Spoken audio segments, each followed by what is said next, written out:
Daily post देख रहे सारे ही दर्शकों का मेरे वालों जानी कि सुखा खेड़ी वालों स्वागत है।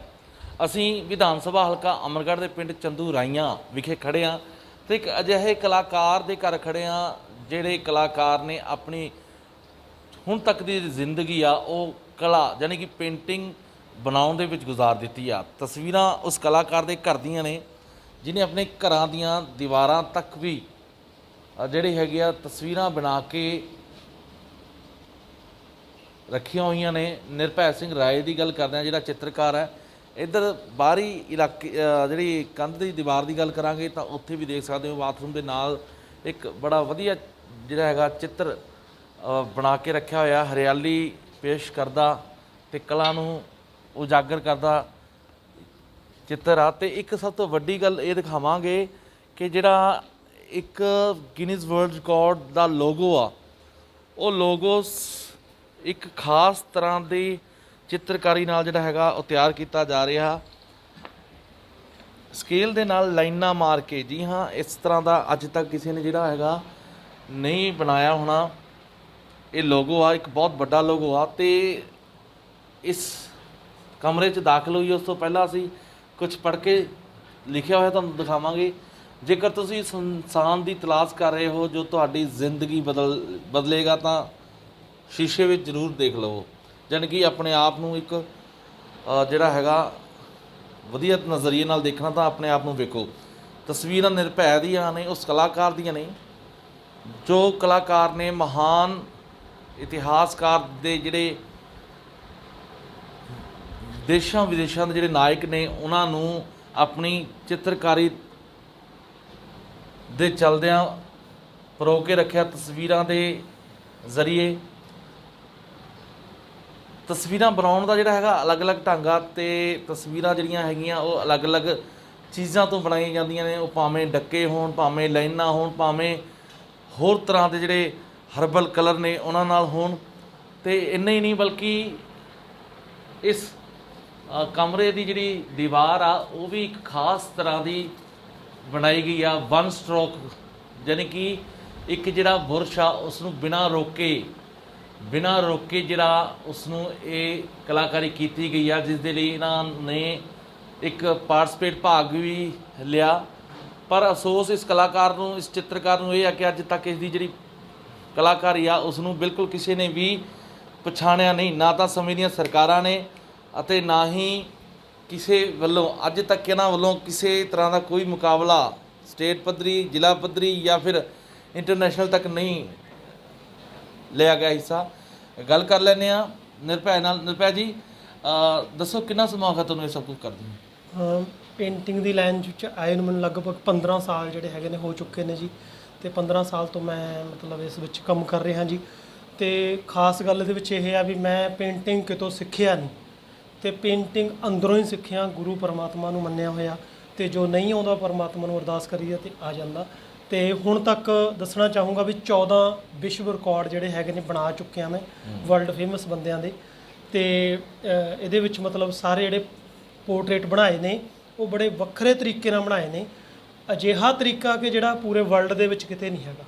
इस करके ही जिहड़ा मेरा वर्ल्ड रिकॉर्ड है सिलैक्ट हुंदा जी।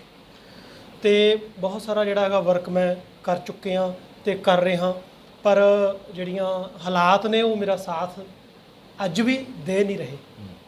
बड़ियां मुश्किलां, बड़ियां तंगियां तरुस्तियां दे नाल जिहड़ा हैगा अपना जीवन बिता रहा तो करना बहुत कुछ चाहना। तो इस समय मेरे को मतलब घट्टो घट्ट 100 आइडिया पिया हो वर्ल्ड रिकॉर्ड का, पर मेरे को साधन जां मेरे को सहूलतां नहीं हैगियां जी उन्होंने करने वास्ते। सरकारी अधिकारियों ने या सरकार ने कभी बांह फड़न की कोशिश नहीं की? नहीं जी, बिल्कुल नहीं। किसी भी सरकार ने, किसी भी मंत्री ने, किसी भी मतलब अहुदेदार ने मेरे को आके कदे मतलब मैनू किसी तरह की कोई माली मदद ਜਾਂ मेरा किसी तरह का कोई सहयोग ਜਾਂ मैनू मेरिया कलावां नू किते बाहर मौका किसी तरह का किसी इंडिया लैवल ते ਜਾਂ पंजाब लैवल ते नहीं दिता जी। दुख होंदा इस गल का जी बड़ा दुख। परिवार मेरा इस गलों दुखी है तो मैं इस गलों बहुत ज़्यादा दुखी हाँ भी मैं कुछ करना चाहना, कुछ बहुत बड़े पद्धर ते करना चाहना जिन्हों दुनिया देखू, जितों दुनिया सेध लऊ, आने वाली पीढ़ियां सेध लैणगियां। पर यह चीज़ां सारियां जिहड़ियां हैगियां ने सरकारां दीयां अनगैलियां कारण, अखां ते पट्टी बन्नी हुई कारण ਤੇ ਇਹ ਸਾਰੀਆਂ ਚੀਜ਼ਾਂ ਅਲੋਪ ਹੁੰਦੀਆਂ ਜਾ ਰਹੀਆਂ ਤੇ ਮੈਨੂੰ ਬੜਾ ਦੁੱਖ ਆ ਕਿ ਮੈਂ ਦੁਨੀਆ ਤੇ ਆਇਆ ਤੇ ਕੁਝ ਜੋ ਕਰਨਾ ਚਾਹੁੰਦਾ ਉਹ ਕਰਕੇ ਨਹੀਂ ਜਾ ਰਿਹਾ ਤੇ ਮੇਰਾ ਜੀਵਨ ਜਿਹੜਾ ਹੈਗਾ ਉਹ ਘਟਦਾ ਜਾ ਰਿਹਾ, ਦਿਨੋਂ ਦਿਨ ਘਟਦਾ ਜਾ ਰਿਹਾ। ਇਸ ਗੱਲੋਂ ਮੈਂ ਅੰਤਾਂ ਦਾ ਦੁਖੀ ਹਾਂ। ਮੈਂ ਦਿਨ 'ਚ ਕਈ ਵਾਰ ਰੋ ਲੈਂਦਾ ਜੀ, ਮੇਰਾ ਮਨ ਕਈ ਵਾਰ ਭਰਦਾ ਇਸ ਗੱਲ ਨੂੰ। ਤੇ ਮੈਂ ਮਤਲਬ ਕਰਨਾ ਬਹੁਤ ਕੁਝ ਚਾਹੁੰਦਾ, ਪਰ ਸਰਕਾਰਾਂ ਦੀਆਂ ਜਿਹੜੀਆਂ ਸਹੂਲਤਾਂ ਨੇ, ਸਰਕਾਰਾਂ ਨਾਲ ਮੇਰੀ ਸਖਤ ਨਾਰਾਜ਼ਗੀ ਆ ਜੀ। ਔਰ ਮੈਂ ਦੱਸਣਾ ਚਾਹੂੰਗਾ, ਮੈਂ ਵੋਟ ਨਹੀਂ ਪਾਉਂਦਾ ਕਿਸੇ ਨੂੰ ਜੀ। ਕਈ ਸਾਲਾਂ ਤੋਂ ਮੈਂ ਕਿਸੇ ਨੂੰ ਵੋਟ ਨਹੀਂ ਕਰ ਰਿਹਾ ਤੇ ਨਾ ਹੀ ਕਰਾਂਗਾ, ਕਿਉਂਕਿ ਇਹ ਕਲਾਕਾਰਾਂ ਦੇ, ਹੁਨਰਵਾਨ ਲੋਕਾਂ ਦੇ ਪੱਖ 'ਚ ਨਹੀਂ ਹੈਗੇ। ਇਹ ਉਹਨਾਂ ਲੋਕਾਂ, ਸਿਫਾਰਸ਼ੀ ਲੋਕਾਂ ਦੇ ਹੱਕ 'ਚ ਨੇ। ਤੇ ਹੋਰ ਜੋ ਹੈਗਾ, ਤੁਸੀਂ ਮੇਰੀ ਅੱਖਾਂ ਤੇ ਪੱਟੀ ਬੰਨ੍ਹ ਦਿਓ, ਮੇਰੀਆਂ ਅੱਖਾਂ ਤੇ ਪੱਟੀ ਬੰਨ੍ਹ ਦਿਓ, ਮੈਂ ਫਿਰ ਵੀ ਪੇਂਟਿੰਗ ਬਣਾ ਦੂੰਗਾ। ਬਲੈਕ ਬੋਰਡ ਤੇ ਸਿੱਧੀ ਲਾਈਨ ਇਸ ਪਾਸੇ ਨੂੰ ਵੀ, ਸਿੱਧੀ ਲਾਈਨ ਇਸ ਪਾਸੇ ਨੂੰ ਵੀ ਖਿੱਚ ਦੂੰਗਾ, ਅੱਖਾਂ ਬੰਦ ਕਰਕੇ। ਜਦ ਕਿ ਆਰਟ ਦੇ ਵਿੱਚ ਇਹੋ ਜਿਹੇ ਬੰਦੇ ਬੈਠੇ ਨੇ ਜਿਨ੍ਹਾਂ ਨੂੰ ਵੱਡੇ ਅਹੁਦਿਆਂ ਤੇ ਲਾਇਆ ਹੋਇਆ, ਬਈ ਮਤਲਬ ਸਿੱਧੀ ਲਾਈਨ ਨਹੀਂ ਮਾਰ ਸਕਦੇ ਜੀ। ਇਸ ਗੱਲ ਦਾ ਬੇਹੱਦ ਮੈਨੂੰ ਦੁੱਖ ਆ, ਅਫਸੋਸ ਆ ਤੇ ਕਰਨਾ ਚਾਹੁੰਦਾ, ਪਰ ਮੈਨੂੰ ਸਰਕਾਰਾਂ ਦੀਆਂ ਅਣਗਹਿਲੀਆਂ ਕਰਕੇ ਰੋਸ ਵੀ ਹੈ ਤੇ ਉਹਦੇ ਕਰਕੇ ਮੈਂ ਜਿਹੜਾ ਹੈਗਾ ਬੜੀ ਤੰਗੀ ਤਰੁਸਤੀ, ਬੜੀ ਔਖਾ ਨਿਰਵਾਹ ਜਿਹੜਾ ਹੈਗਾ ਕਰ ਰਿਹਾ ਜੀ। ਆਪਦੇ ਬੇਟੇ ਨੂੰ ਵੀ ਇੱਧਰ ਇਸ ਲਾਈਨ ਚ ਲਾਉਂਗੇ? ਮੈਂ ਸੋਚਦਾ ਸੀ ਮੈਂ ਲਾਵਾਂ, ਪਰ ਹੁਣ ਮੈਂ ਆਪਣੇ ਆਪ ਨੂੰ ਦੇਖ ਕੇ ਅਫਸੋਸ ਹੁੰਦਾ ਮੈਨੂੰ ਵੀ ਮੈਂ ਮਤਲਬ ਉਸ ਨੂੰ ਨਹੀਂ ਇਹੋ ਜਿਹੇ ਖੂਹ 'ਚ ਤੇ ਧਕੇਲ ਸਕਦਾ ਜੀ। ਜਿੱਥੇ ਕੋਈ ਪੁੱਛ ਨਹੀਂ ਹੈਗੀ, ਜਿੱਥੇ ਕੋਈ ਮਤਲਬ ਨਹੀਂ ਹੈਗਾ ਜੀ ਇਹਨਾਂ ਨੂੰ ਕਲਾ ਤੱਕ। ਹੁਣ ਰੀਸੈਂਟਲੀ ਕਿਹੜਾ ਤੁਹਾਡਾ ਜਿਹੜਾ ਕੰਮ ਚੱਲ ਰਿਹਾ, ਜੇਕਰ ਗੱਲ ਕਰੀਏ ਇੱਕ ਵਰਲਡ ਰਿਕਾਰਡ ਦਾ ਜਿਹੜਾ ਲੋਗੋ ਆ, ਗਿਨੀਜ਼ ਵਰਲਡ ਰਿਕਾਰਡ ਦਾ, ਉਹਦਾ ਵੀ ਬਣਾ ਰਹੇ ਹੋ? ਕਿਹੜਾ ਰੀਸੈਂਟਲੀ ਕੰਮ ਚੱਲ ਰਿਹਾ? ਤੇ ਹੁਣ ਮੈਂ Guinness book of world record ਜਿਹੜਾ ਹੈਗਾ ਉਹਦਾ ਲੋਗੋ ਬਣਾ ਰਿਹਾ ਜੀ।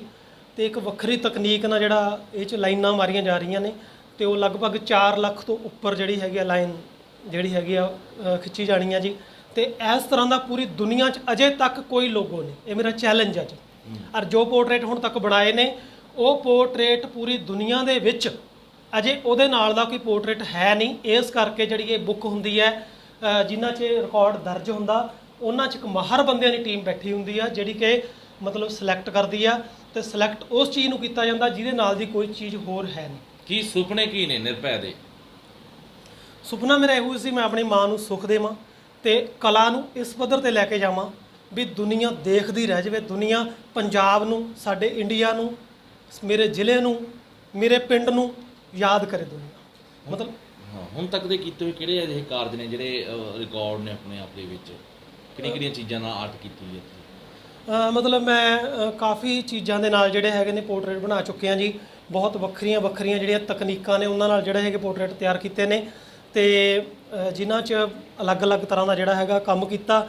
ਪਰ ਮੈਂ ਜਾਣੀ ਮਤਲਬ ਇਸ ਵੱਲੋਂ ਅੱਜ ਵੀ ਮੈਂ ਵਾਰ-ਵਾਰ ਤੁਹਾਡੇ ਚੈਨਲ ਦੇ ਥਰੂ ਜਿਹੜਾ ਹੈਗਾ ਪੂਰੀ ਦੁਨੀਆ ਨੂੰ ਮਤਲਬ ਦੱਸਣਾ ਚਾਹੁੰਦਾ ਵੀ ਮੈਂ ਆਤਮ ਹੱਤਿਆ ਵੀ ਕਰ ਸਕਦਾ। ਮੈਂ ਇਸ ਹੱਦ ਤੱਕ ਦੁਖੀ ਹਾਂ, ਮੈਂ ਆਤਮ ਹੱਤਿਆ ਕਰ ਸਕਦਾ ਕਿਉਂਕਿ ਮੈਂ ਆਤਮ ਹੱਤਿਆ ਕਰਨ ਲਈ ਮਜਬੂਰ ਹਾਂ। ਜੋ ਮੈਂ ਕਰਨਾ ਚਾਹੁੰਦਾ ਉਹ ਚੀਜ਼ਾਂ ਹੋ ਨਹੀਂ ਪਾ, ਉਹ ਚੀਜ਼ਾਂ ਲਈ ਪੈਸਾ ਚਾਹੀਦਾ, ਪੈਸਾ ਮੇਰੇ ਕੋਲ ਹੈ ਨਹੀਂ। ਮੈਂ ਕਿਹਨੂੰ ਕਹਾਂ? ਸਰਕਾਰਾਂ ਮੇਰੀ ਹੈਲਪ ਕਰ ਸਕਦੀਆਂ ਸੀ ਪਰ ਨਹੀਂ ਕੀਤੀ। ਸਰਕਾਰਾਂ ਨੇ ਮੇਰੀ ਕੋਈ ਹੈਲਪ ਨਹੀਂ ਕੀਤੀ। ਇਸ ਕਰਕੇ ਮੈਂ ਬੇਹੱਦ ਦੁਖੀ ਹਾਂ। ਜੇ ਤੁਸੀਂ ਚਾਹੁੰਦੇ ਹੋ ਮੈਂ ਵੈਸੇ ਦੁਨੀਆ ਤੋਂ ਅੱਕ ਚੁੱਕਿਆ, ਮੈਂ ਜਾਣ ਛੱਡਣੀ ਚਾਹੁੰਦਾ ਦੁਨੀਆ। ਬਿਲਕੁਲ ਜੀ, ਕਿਉਂਕਿ ਇੱਕ ਜਜ਼ਬਾ ਹੁੰਦਾ ਕੁਝ ਕਰਨ ਦਾ, ਉਹ ਜਜ਼ਬਾ ਕਿਤੇ ਨਾ ਕਿਤੇ ਅਲੋਪ ਹੋ ਜਾਵੇ ਜੇਬ ਕਰਕੇ ਤੇ ਕਿਸੇ ਦਾ ਸਾਥ ਨਾ ਮਿਲੇ ਤਾਂ ਹਾਲਤ ਜਿਹੜੀ ਹੈਗੀ ਆ ਉਹ ਨਿਰਭੈ ਚਿੱਤਰਕਾਰ ਵਰਗੀ ਹੁੰਦੀ ਆ। ਦਰਦ ਹੈ, ਕਾਫੀ ਜ਼ਿਆਦਾ ਅਫਸੋਸ ਵੀ ਆ, ਸਰਕਾਰਾਂ ਨਾਲ ਗਿਲਾ ਸ਼ਿਕਵਾ ਵੀ ਆ ਤੇ ਪਿੰਡ ਦੇ ਕੁਝ ਲੋਕ ਨੇ ਉਹਨਾਂ ਤੋਂ ਵੀ ਜਾਣਾਂਗੇ। ਨਿਰਭੈ ਦੀ ਜਿਹੜੀ ਨਾਰਾਜ਼ਗੀ ਆ ਸਰਕਾਰਾਂ ਪ੍ਰਤੀ ਆ, ਗੁੱਸਾ ਕਿੱਥੋਂ ਤੱਕ ਜਾਇਜ਼ ਆ?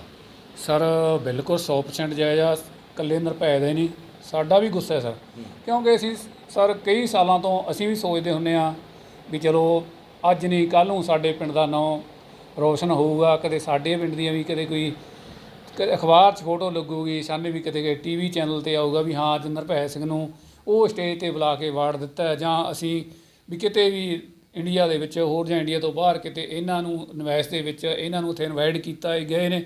ਸਾਨੂੰ ਵੀ ਬਹੁਤ ਆਸ ਹੁੰਦੀ ਸੀ ਕਈ ਸਾਲਾਂ ਤੋਂ। ਸਾਨੂੰ ਆਪ ਨੂੰ ਨਾਰਾਜ਼ਗੀ ਇਹ ਗੱਲ ਦੀ ਵੀ ਕੀ ਗੱਲ, ਕਿਉਂ ਸਰਕਾਰਾਂ ਨੇ, ਕਿਉਂ ਕੀ ਸਰਕਾਰਾਂ ਦੇਖਦੀਆਂ ਕੀ ਨੇ? ਇੱਕ ਸਿਰਫ ਸਾਡੇ ਕੋਲੋਂ ਵੋਟਾਂ ਲੈਣੀਆਂ ਆਉਂਦੇ ਨੇ ਜੀ। ਅਸੀਂ ਵੀ ਇਹਨੂੰ ਕਈ ਵਾਰੀ ਆਉਂਦੇ ਹਾਂ ਵਿਚਾਰੇ ਕੋਲੇ, ਹੌਸਲਾ ਦਿੰਦੇ ਹਾਂ, ਕੋਈ ਨਹੀਂ ਯਾਰ ਨਿਰਭੈ ਕਿੱਡੀ ਗੱਲ ਹੈ, ਕੋਈ ਨਹੀਂ ਹੋਊਗਾ, ਕੋਈ ਨਹੀਂ ਆਪਾਂ ਕਹਾਂਗੇ ਕਿਸੇ ਨੂੰ, ਆਪ ਹੀ ਦੇਖਣਗੇ ਤੈਨੂੰ ਪਰ ਸਰ ਨਹੀਂ ਜੀ, ਅਸੀਂ ਵੀ ਝੂਠੇ ਹੌਸਲੇ ਕਿੰਨਾ ਕੁ ਦੇ ਜਾਈਏ ਇਹਨੂੰ। ਅਸੀਂ ਹੌਸਲੇ ਦਿੰਦੇ ਹਾਂ ਵੀ ਕੋਈ ਨਹੀਂ ਯਾਰ ਰੁਪਏ ਜਾਂ ਤੇਰੇ 'ਚ ਐਡੀ ਬੜੀ ਕਲਾ ਹੈ ਤੇ ਇਹਦਾ ਮੁੱਲ ਪਊਗਾ, ਪਰ ਨਹੀਂ ਸਰਕਾਰ ਸਰ, ਇਹ ਆਪਣੇ ਇੰਡੀਆ ਦੇ ਵਿੱਚ ਆਪਣੇ ਸਿਸਟਮ ਦੇ ਵਿੱਚ ਨਹੀਂ, ਕੋਈ ਵੈਲਿਊ ਨਹੀਂ ਸਰ। ਕਿਹੋ ਜਿਹਾ ਹੁਨਰ ਕਲਾ ਇਹਨਾਂ ਕੋਲ? ਸਰ ਹੁਨਰ ਤਾਂ ਇਹ ਹੈ, ਦੇਖੋ ਜੀ ਕਿਤੇ ਜਾਂਦੇ ਆ ਬਾਹਰ ਅੰਦਰ ਵੀ ਕਿਤੇ ਨਹੀਂ ਸਰ ਇਹ ਜੀ ਕਿਤੇ ਪੇਂਟਿੰਗ ਦੇਖੀ ਨਹੀਂ ਆ, ਨਾ ਹੀ ਤੇ ਮੈਨੂੰ ਲੱਗਦਾ ਕਿਤੇ ਸਰ ਦੇਖਣੀ ਹੋਵੇ ਆਉਣ ਵਾਲੇ ਟਾਈਮ ਦੇ ਵਿੱਚ ਸਰ। ਬਹੁਤ ਜ਼ਿਆਦਾ ਔਰ ਸੁਭਾਅ ਇਹਦਾ ਬਹੁਤ ਵਧੀਆ ਤੇ ਵਿਚਾਰਾ, ਪਰ ਸਰ ਇਹ ਹੈ ਵੀ ਇਹਦੇ ਘਰ ਦੀਆਂ ਜਿਹੜੀਆਂ ਆਰਥਿਕ ਇਹਦੇ ਹਾਲਾਤ ਨੇ ਉਹ ਬਹੁਤ ਮਾੜੇ ਨੇ ਜੀ। ਤੇ ਬਾਵਜੂਦ ਇਹਦੇ ਹਾਲੇ ਤੱਕ ਵੀ ਚੱਲੀ ਜਾ ਰਿਹਾ? ਹਾਂਜੀ ਸਰ, ਉਹੀ ਹਾਲ ਨੇ ਪਹਿਲਾਂ ਤੋਂ ਹੀ। ਅਸੀਂ ਤਾਂ ਮੈਨੂੰ ਛੋਟੇ ਹੁੰਦੇ ਮੇਰੇ ਤੋਂ ਛੋਟਾ ਸਾਰੇ ਵੀ ਦੇਖਦੇ ਹੁੰਦੇ ਆ ਪਹਿਲਾਂ ਤੋਂ ਹੀ। ਪਹਿਲਾਂ ਤਾਂ ਇਹਦੇ ਛੋਟੇ ਹੁੰਦੇ ਦੇ ਇਹਦੇ ਫਾਦਰ ਦੀ ਡੈਥ ਹੋ ਗਈ ਸੀਗੀ, ਫਿਰ ਇਹਨਾਂ ਦੀ ਮਾਂ ਨੇ ਇਹਨਾਂ ਦੀ ਮੰਮੀ ਨੇ ਇਹਨਾਂ ਨੂੰ ਬਹੁਤ ਔਖੇ ਪਾਲਿਆ। ਚਲੋ ਸਾਨੂੰ ਵੀ ਆਸ ਹੁੰਦੀ ਸੀਗੀ ਚਲੋ ਕੋਈ ਨਹੀਂ ਰੱਬ ਇਹਦੀ ਬਾਂਹ ਫੜੂ ਨਾ, ਸਾਰੇ ਦੀ ਰੱਬ ਨੇ ਤੇ ਚਲੋ ਉਹ ਬੈਗਰੂ ਨੂੰ ਪਤਾ, ਸਰਕਾਰਾਂ ਨੇ ਪਰ ਇਹਦੀ ਕਦੇ ਕੋਈ ਬਾਂਹ ਨਹੀਂ ਫੜੀ, ਕੋਈ ਕੁਛ ਨਹੀਂ ਇਹਦੀ ਕੋਈ। ਵੀ ਗੁੱਸਾ ਗਿਲਾ ਬਿਲਕੁਲ ਸਰ, ਸਾਨੂੰ 100% ਗੁੱਸਾ ਇਹ ਗੱਲ ਤੇ। ਸਰ ਸਾਨੂੰ ਇਹ ਲੱਗਦਾ ਸੀਗਾ ਵੀ ਅਸੀਂ ਤਾਂ ਜਿਹੜੇ ਖੇਤੀ ਕਰਨ ਵਾਲੇ ਲੋਕ ਆ, ਇੱਕ ਮਿੱਟੀ 'ਚ ਰਲਣ ਵਾਲੇ ਆ, ਮਿੱਟੀ 'ਚ ਜਾਂਦੇ ਆ, ਮਿੱਟੀ 'ਚ ਮਰ ਜਾਂਦੇ ਆ ਸਰ। ਸਾਨੂੰ ਇਹ ਆਸ ਸੀਗੀ ਵੀ ਚਲੋ ਸਾਡੇ 'ਚੋਂ ਵੀ ਇੱਕੋ ਹੀਰਾ ਨਿਕਲਿਆ, ਸਾਨੂੰ ਆਸ ਸੀਗੀ ਵੀ ਮਿੱਟੀ ਦੇ ਵਿੱਚੋਂ ਸਾਡੇ ਦੇ ਵਿੱਚੋਂ ਇੱਕ ਹੀਰਾ ਨਿਕਲਿਆ, ਵੀ ਚਲੋ ਕੋਈ ਨਹੀਂ ਵੀ ਸਾਡਾ ਵੀ ਨਾਂ ਰੋਸ਼ਨ ਹੋਊਗਾ, ਸਾਨੂੰ ਬਹੁਤ ਖੁਸ਼ੀ ਸੀਗੀ। ਪਰ ਸਰ ਬਹੁਤ ਨਾਰਾਜ਼ਗੀ ਹੈ ਇਹ ਗੱਲ ਦੀ, ਕੁਛ ਨਹੀਂ ਸਾਰੇ ਦਾ, ਕੋਈ ਕੁਛ ਨਹੀਂ ਬਣਿਆ ਜੀ। ਕੋਈ ਨੂੰ ਨਾ ਕੋਈ ਕਦੇ ਕਿਸੇ ਮੰਤਰੀ ਸ਼ੰਤਰੀ ਨੇ, ਨਾ ਕੋਈ ਇਹਨੂੰ ਪੋਲੀਟੀਕਲ ਕੋਈ ਇਹਨੂੰ ਸਪੋਰਟ ਨਹੀਂ ਮਿਲੀ, ਕੋਈ ਕੁਛ ਨਹੀਂ ਹੈ। ਬਾਕੀ ਨਾ ਕੋਈ ਇਹਦੀ ਮਾਲੀ ਸਹਾਇਤਾ ਮਿਲੀ ਆ ਸਾਡੇ, ਅਸੀਂ ਵੀ ਹੌਸਲੇ ਕਿੰਨਾ ਚਿਰ ਦਈ ਜਾਈਏ, ਝੂਠੇ ਹੌਸਲੇ। ਬਿਲਕੁਲ ਜੀ, ਕਮਰੇ ਦੀਆਂ ਤਸਵੀਰਾਂ ਇੱਕ ਵਾਰ ਫਿਰ ਕਹਾਂਗੇ ਦਿਖਾਉਣ ਨੂੰ। ਇਹ ਪ੍ਰਤਿਭਾ ਜਿਹੜੀ ਆ ਇੱਕ ਕਮਰੇ ਦੇ ਵਿੱਚ ਸਮੇਟ ਕੇ ਕਾਫੀ ਲੰਮੇ ਸਮੇਂ ਤੋਂ ਰੱਖੀ ਹੋਈ ਆ। ਨਿਰਭੈ ਚਿੱਤਰਕਾਰ ਨੇ ਆਪਣੇ ਅਰਮਾਨ ਨੇ, ਆਪਣੇ ਸਾਰੇ ਜੋ ਕੁਝ ਕਰ ਸਕਦਾ 14 ਵਰਲਡ ਰਿਕਾਰਡ ਬਣਾਉਣ ਦੀ ਜਿਹੜੀ ਗੱਲ ਹੈ, ਉਹ ਇਹ ਚਿੱਤਰਕਾਰ ਨਿਰਭੈ ਸਿੰਘ ਦੱਸ ਰਿਹਾ ਕਿ ਉਸ ਵੱਲੋਂ ਬਣਾਏ ਗਏ ਨੇ। ਇੱਕ ਜਿਉਂਦੀਆਂ ਜਾਗਦੀਆਂ ਤਸਵੀਰਾਂ, ਸਿਰਫ ਉਹਨਾਂ ਦੇ ਵਿੱਚ ਜਾਨ ਫੂਕਣੀ ਬਾਕੀ ਹੈ। ਬਾਕੀ ਹੂ ਬਹੂ ਤੁਹਾਨੂੰ ਲੱਗੇਗਾ ਕਿ ਮੇਰੇ ਸਾਹਮਣੇ ਕੋਈ ਸ਼ਖਸ ਖੜਾ। ਸਦੀ ਦੇ ਮਹਾਨ ਨਾਇਕ ਨੇ ਜਿਹੜੇ ਹੁਣ ਤੱਕ ਦੇ, ਉਹ ਚਾਹੇ ਭਾਰਤ ਦੇ ਹੋਣ, ਵਿਦੇਸ਼ਾਂ ਦੇ ਹੋਣ, ਸਿਆਸੀ ਹੋਣ, ਗੈਰ ਸਿਆਸੀ ਹੋਣ, ਗਾਇਕ ਹੋਣ, ਜਾਂ ਫਿਰ ਮਿਲਖਾ ਸਿੰਘ ਹੋਵੇ, ਸਰਤਾਜ ਹੋਵੇ, ਜਾਂ ਫਿਰ ਕੁਦਰਤ ਦੇ ਰੰਗ ਹੋਣ, ਜਿਹੜੇ ਸਾਇੰਸ ਹੋਣ, ਹੋਰ ਵੀ ਜਿਹੜੇ ਬਾਬਾ ਬੁੱਲੇ ਸ਼ਾਹ ਵਰਗੀਆਂ ਤਸਵੀਰਾਂ, ਅਜਿਹੀਆਂ ਤਸਵੀਰਾਂ ਜੋ ਇੰਜ ਲੱਗਦਾ ਕਿ ਜਿਸ ਤਰ੍ਹਾਂ ਇਹ ਖੁਦ ਆਪ ਜਿਹੜੇ ਸਾਹਮਣੇ ਵਿਅਕਤੀ ਖੜਾ ਹੋਵੇ। ਤੇ ਨਾਲ ਹੀ ਨਾਲ ਇਸ ਚਿੱਤਰਕਾਰ ਨੂੰ ਦੁੱਖ ਵੀ ਹੁੰਦਾ, ਕਿਉਂਕਿ ਦੁੱਖ ਅਜਿਹੇ ਕਿ ਉਸ ਵੱਲੋਂ ਜੋ ਜਿੱਤੇ ਗਏ ਨੇ, ਇਨਾਮ ਜਿੱਤੇ ਗਏ ਨੇ, ਜੋ ਜਿਹੜਾ ਹੈਗਾ ਜਿੱਤ ਦੇ ਨਿਸ਼ਾਨ ਇਹਨਾਂ ਕੋਲ ਮੌਜੂਦ ਨੇ, ਇਹ ਟਰੋਫੀਆਂ ਮੌਜੂਦ ਨੇ, ਇਹਨਾਂ ਦਾ ਵੀ ਕੋਈ ਮੁੱਲ ਅੱਜ ਦੇ ਸਮੇਂ ਦੇ ਵਿੱਚ ਪਾਉਣ ਵਾਲਾ ਕੋਈ ਦਿਖਾਈ ਨਹੀਂ ਦਿੰਦਾ। ਨਾਰਾਜ਼ਗੀ ਆ, ਵੋਟ ਵੀ ਨਹੀਂ, ਨਿਰਭੈ ਚਿੱਤਰਕਾਰ ਵੋਟ ਵੀ ਨਹੀਂ ਜਿਹੜੀ ਪਾਉਣ ਜਾਂਦਾ, ਤੇ ਗੁੱਸਾ ਵੀ ਆ। ਔਰ ਕਿਤੇ ਨਾ ਕਿਤੇ ਇਹਦਾ ਗੁੱਸਾ ਜਾਇਜ਼ ਵੀ ਆ। ਸਰਕਾਰਾਂ ਨੂੰ ਚਾਹੀਦਾ, ਸਮੇਂ ਦੀਆਂ ਸਰਕਾਰਾਂ ਨੂੰ, ਕਿ ਅਜਿਹੇ ਚਿੱਤਰਕਾਰਾਂ ਦੀਆਂ, ਅਜਿਹੇ ਕਲਾਕਾਰਾਂ ਦੀਆਂ ਬਾਂਹ ਫੜਨ, ਤਾਂ ਜੋ ਹੋਰ ਅੱਗੇ ਆਪਣੀ ਪ੍ਰਤਿਭਾ ਨੂੰ ਹੋਰ ਨਿਖਾਰੇ ਤੇ ਲੋਕਾਂ ਸਾਹਮਣੇ ਇਸ ਤੋਂ ਵਧੀਆ ਹੋਰ ਚਿੱਤਰਕਾਰੀ ਪੇਸ਼ ਕਰੇ। ਮਲੇਰਕੋਟਲਾ ਤੋਂ ਕੈਮਰਾਮੈਨ ਗੁਰਪ੍ਰੀਤ ਦੇ ਨਾਲ ਸੁੱਖਾ ਖੇੜੀਵਾਲਾ।